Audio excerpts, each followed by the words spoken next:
할렐루야. 사랑하는 성도 여러분, 욥기를 깊이 묵상한 이후 이제 시편으로 접어들고 있습니다. 시편의 150편을 통해서 6개월이라는 기간 동안 하나님께서 우리에게 말씀하실 내용을 깊이 묵상하는 시간 되기를 원합니다. 시편 복 있는 사람입니다. 특별히 여호와가 나의 목자가 되심을 시편 23편에서 다윗이 고백하고 있는 것처럼 복 있는 사람으로서 매일매일 여호와가 나의 목자가 되심을 고백할 수 있는 대장정이 되기를 원합니다. 이제 시편을 통해서 주님께서 찬양과 영광을 돌릴 수 있기를 원합니다. 시편은 전체 5권으로 되어 있습니다. 히브리어 원문에는 전체 제목이 없었습니다. 그러나 후대의 편의상 찬양의 책이라는 의미의 세페르 테일림이란 제목을 붙였습니다. 구약 성경의 헬라어 70인역에는 현악 반주에 곁들여 부르는 노래라는 의미의 후살모이라는 제목을 붙여지기도 했습니다. 150편에 대한 저자들을 살펴보면 다윗이 73편의 책을 기록했고 고라 자손이 11편, 그리고 솔로몬은 2편, 모세와 헤만과 에단 등 나머지 49편은 작자 미상으로 분류되고 있습니다. 기록 연대는 BC 5세기 포로 기환 시대까지 대략 1000년 동안 기록되고 다윗 시대로부터 에스라, 느헤미야 시대, 또한 그 시대에 이르기까지 500년에 걸쳐서 수집되고 편집되었습니다. 구약의 이스라엘 백성들이 1차 독자이지만 하나님은 오늘날 우리에게 동일한 말씀으로 찬양할 것을 말씀하고 있고 뿐만 아니라 성도들도 궁극적으로 독자라고 볼 수 있을 것입니다. 제1권인 1편에서 41편에서는 창조주와 인간에 대한 내용으로서 창세기와 연결지어 볼 수 있습니다. 아울러서 2권인 42편에서 72편까지는 해방과 구속에 관련된 내용으로서 모세 오경의 출애굽기와 관련되어 있습니다. 뿐만 아니라 제3권은 73편에서 89편으로서 예배와 성소에 관련된 내용으로서 레위기를 연결시켜 살펴볼 수 있는 것입니다. 또한 제4권인 90편에서 106편에서는 인생 순례길을 보여주는 내용으로서 민수기와 연결지어 볼 수 있습니다. 그리고 마지막 제5권은 107편에서 150편으로서 말씀과 찬양에 관련된 내용을 보여주고 있는데 신명기와 연결지어 살펴볼 수 있을 것입니다. 그러면 지금부터 시편 1편을 읽고 깊이 묵상해 보도록 하겠습니다. 시편 1편은 우리가 암송할 수 있는 말씀이기도 하는 것이죠. 복 있는 사람은 악인들의 꾀를 따르지 아니하며 죄인들의 길에 서지 아니하며 오만한 자들의 자리에 앉지 아니하고 오직 여호와의 율법을 즐거워하며 그의 율법을 주야로 묵상하는도다. 그는 시냇가에 심은 나무가 철을 따라 열매를 맺으며 그 잎사귀가 마르지 아니함 같으니 그가 하는 모든 일이 다 형통하리로다. 악인들은 그렇지 아니하여 오직 바람에 나는 겨와 같도다. 그러므로 악인들은 심판을 견디지 못하며 죄인들이 의인들의 모임에 들지 못하리로다. 무릇 의인들의 길은 여호와께서 인정하시나 악인들의 길은 망하리로다. 아멘. 시편 1편 제목을 붙여본다면 복 있는 사람 혹은 악인들의 길과 의인들의 길이라고 붙여볼 수 있을 것입니다. 1절에서 2절에서는 악인과 대조되는 의인의 특징에 대해서 말하면서 의인 곧 복 있는 사람은 악인들의 꾀를 따르지 아니하며 죄인들의 길에 서지 아니하며 오만한 자의 자리에 앉지 아니하고 오직 여호와의 율법을 즐거워하며 주야로 묵상한다라고 말씀하고 있습니다. 이어서 3절과 4절에서는 의인과 악인을 대조적인 실제의 모습을 살펴볼 수 있습니다. 의인은 시냇가에 심은 나무가 철을 따라 열매를 맺고 그의 잎사귀가 마르지 아니함 같이 그가 하는 모든 일이 다 형통하게 되는 반면 악인은 오직 바람에 나는 겨와 같다라고 표현해 주고 있습니다. 그리고 마지막으로 5절과 6절에서는 악인과 의인의 대조적인 운명에 대해서 말해주고 있습니다. 악인들은 심판에 견디지 못하며 의인들의 모임에 들지 못하지. 의인들의 길은 여호와께서 인정하시나 악인들의 길은 망하게 된다는 것을 보여주고 있습니다. 짧은 6절의 시이지만 우리의 삶 속에서 분명히 해야 될 것을 분명히 가르쳐주고 있습니다. 성경적인 복의 개념은 세속적인 복의 개념을 초월하고 있습니다. 복 있는 사람으로 시작하고 있는 것입니다. 이 땅의 모든 사람은 복 받기를 원하고 복 있는 사람이 되기를 원합니다. 그러나 이 땅의 모든 사람이 복을 받고 복 있는 사람이 될 수 없는 것이 이 세상의 삶의 모습인 것입니다. 과거 우리나라 사람들의 한자에 보면 복복자를 숟가락에 적거나 밥그릇이나 옷장 혹은 벽지, 방석, 베개, 이불 여러 곳에 눈에 띄는 그런 장소에 복복자를 새겨놓고 복받기를 간절히 바라는 마음을 표현하고 있습니다. 오늘날 성도들도 예수 믿으면 복받습니다라는 말을 흔히 씁니다. 불신자들은 전도할 때에도 하나님의 말씀을 전하기보다는 이 말씀으로 교회 나오기를 권고할 때도 있었습니다. 그러면 복이란 과연 무엇이겠습니까? 예수님께서는 마태복음 5장의 산상수훈 첫머리에서 진정한 복이 무엇인가에 대해서 8가지로 말씀해 주고 있습니다. 심령이 가난한 것, 애통하는 것, 온유한 것, 의에 줄이고 목마르는 것, 긍휼히 여기는 것, 마음이 청결한 것, 화평케 하는 것, 의를 위하여 핍박받는 것이 복이다라고 말씀하고 있는 것입니다. 가난과 애통과 핍박은 세속적인 복의 개념에서 보면 복일 수 없는 것입니다. 오히려 불행인 것입니다. 그럼에도 이것이 진정한 복이 되는 것은 이것이 천국과 영원한 위로를 가져다 주기 때문에 그렇습니다. 세속적인 의미의 복은 육체의 소멸과 함께 소멸되고 마는 것입니다. 이제 제한적이라는 말이라는 것입니다. 성경에서 말하는 진정한 복은 영적이고 궁극적인 복을 말하고 있습니다. 아브라함은 이 복을 위해서 본토 친척 아비의 집으로 표현되는 세속적인 복을 버렸고, 모세는 애굽의 궁전을 버리고 주의 백성과 함께 고난받기를 자처했습니다. 또한 주의 제자들과 초대교회 성도들도 기꺼이 핍박을 받을 감수를 할 수 있었습니다. 악은 점진성을 가지고 있는 것이죠. 2절에 복 있는 사람의 특징을 적극적인 측면으로 말하고 있다면 1절에 의인이 삼가해야 할 3가지의 동사와 3가지의 명사와 3종류의 악인을 통해 점증적으로 제시해 주고 있습니다. 먼저 3개의 동사는 따르다, 서다, 앉다입니다. 어떤 것을 추종하는 것을 적극적으로 참여하는 것, 주도하는 자리에 있는 것을 말하는 것입니다. 즉, 악을 행하는 사람의 행동의 점진성을 나타내 주고 있습니다. 악인은 처음에는 악을 행하는 자를 추종하다가 그 다음에는 자신이 악에 적극적으로 참여하게 되며 나중에는 자신이 악을 주도하여 나가는 것을 말하고 있는 것입니다. 다음은 3개의 명사인 꾀, 길, 자리를 이야기하고 있습니다.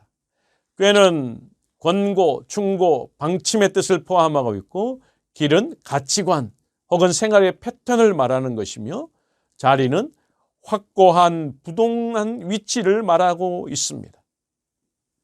이 역시 점진성을 확인할 수 있는 것입니다.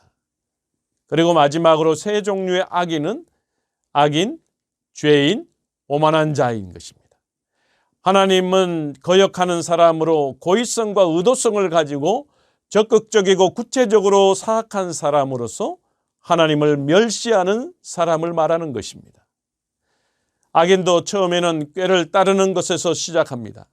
그러나 그렇게 처음에는 한두 번 악인을 따르다 보면 점점 악인의 가치관과 생활 패턴을 가지게 되고 결국 자신이 악을 주도해 나가는 위치에 서게 된다는 것입니다. 그런 이유로 사도 바울은 데살로니가 전서 5장 22절에 말씀합니다. 악은 모든 모양이라도 버리라고 권고하는 이유가 여기에 있는 것입니다. 그러므로 이러한 악의 특성을 잘 알아서 처음부터 경계해야 될 줄 믿습니다. 악인이라 근본적으로 하나님을 거절하고 거역한 자들을 말하고 있습니다. 왜 하나님을 거절하고 거역하는 것인지, 그것은 하나님께서 절대자로서 선의 절대적인 표준이 되기 때문에 그렇습니다. 모든 일의 옳고 그름의 판단 표준이 되는 분이 바로 하나님이신 것입니다. 표준이 없으면 무엇이 옳고 그른지 판단할 수 없기 때문에 그렇습니다. 그러므로 하나님께서 세상의 중심이 되므로 절대 기준과 표준으로 삼을 수 있기를 원합니다. 복 있는 사람은 예수 그리스도를 믿는 사람입니다. 창세기 22장 18절에 아브라함을 향하여 내 씨로 말미암아 천하 만민이 복을 얻을 것이다라고 말씀하고 있습니다. 내 씨란 1차적으로 하나님께서 약속하신 이삭을 가리키지만 궁극적으로 아브라함의 혈통에서 나서 인류 죄에서 구속하신 예수 그리스도를 말씀하고 있는 것입니다. 그래서 마태복음 1장 1절에서 인류의 구주로 오신 예수 그리스도를 소개하면서 아브라함의 자손을 소개하고 있는 것입니다. 세상적으로 보면 예수 그리스도를 믿는 사람을 복 있는 사람이라고 할 수 없을 것입니다. 세상적 보기에는 십자가에 못 박혀 비참하게 죽은 사람을 믿는 사람은 참으로 미련해 보이기까지 하는 것입니다. 그렇지만 십자가의 도가 구원을 얻는 우리에게는 하나님의 능력이 됩니다. 성경은 믿음이 우리에게서 나는 것이 아니라 하나님의 선물이라고 분명하게 말씀하고 있습니다. 이러한 이유 때문에 예수 그리스도를 믿는 사람이 더욱 복 있는 사람이 되는 것입니다. 그러므로 세상에서 형편이 어떠하든지 저와 여러분이 진정한 복된 사람이라는 자긍심을 가지고 살아갈 수 있기를 원합니다. 복 있는 사람은 하나님의 말씀으로 즐거움을 삼는 사람입니다. 오늘 시편에서 복 있는 사람은 오직 여호와의 율법을 즐거워한다라고 말씀하고 있습니다. 그렇습니다. 오직입니다. 즐거움의 근원은 오직 하나이고 오직 한 분뿐임을 말씀하고 있는 것이죠. 얼마나 만족스러운 즐거움이면 다른 데 눈을 돌리지 않겠습니까? 이것은 세상 사람들은 참으로 이해하기 힘든 일일 것입니다. 그러나 3절에 의하면 하나님의 말씀을 묵상하는 자는 시냇가에 심기운 나무와 같다고 말씀하고 있습니다. 시냇가에 심기운 나무에는 열매를 맺을 수밖에 없습니다. 말씀의 삶에 근거를 둔 사람은 어떤 상황에서도 열매 맺는 삶을 살 수 있는 것이죠. 예레미야 17장 6절에서 8절 말씀에 보면 이렇게 기록하고 있습니다. 그는 사막의 떨기나무 같아서 좋은 일이 오는 것을 보지 못하고 광야 간조한 곳 건건한 땅 사람이 살지 않는 땅에 살리라. 그러나 무릇 여호와를 의지하며 여호와를 의뢰하는 그 사람은 복을 받을 것이다. 그는 물가에 심어진 나무가 그 뿌리를 강변에 뻗치고 더위가 올라올지라도 두려워하지 아니하며 그 잎이 청정하며 가무는 해도 걱정이 없고 결실이 그치지 아니함과 같으리라. 아멘. 저와 여러분은 어떻습니까? 여호와를 의지하고 의뢰하고 있습니까?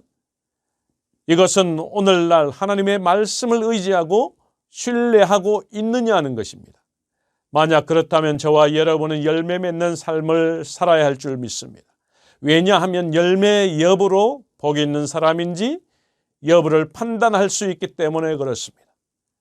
그렇다면 어떤 열매를 맺어야 하겠습니까? 갈라디아서 5장 22, 23절에서 분명히 우리에게 가르쳐주고 있습니다. 우리가 이 땅에서 맺어야 할 열매인 것입니다. 성령의 열매인 것이죠. 사랑과 희락과 화평과 오래 참음과 자비와 양선과 충성과 온유와 절제의 열매를 맺어야 하는 것입니다. 과연 저와 여러분에게 이러한 성령의 열매가 있습니까?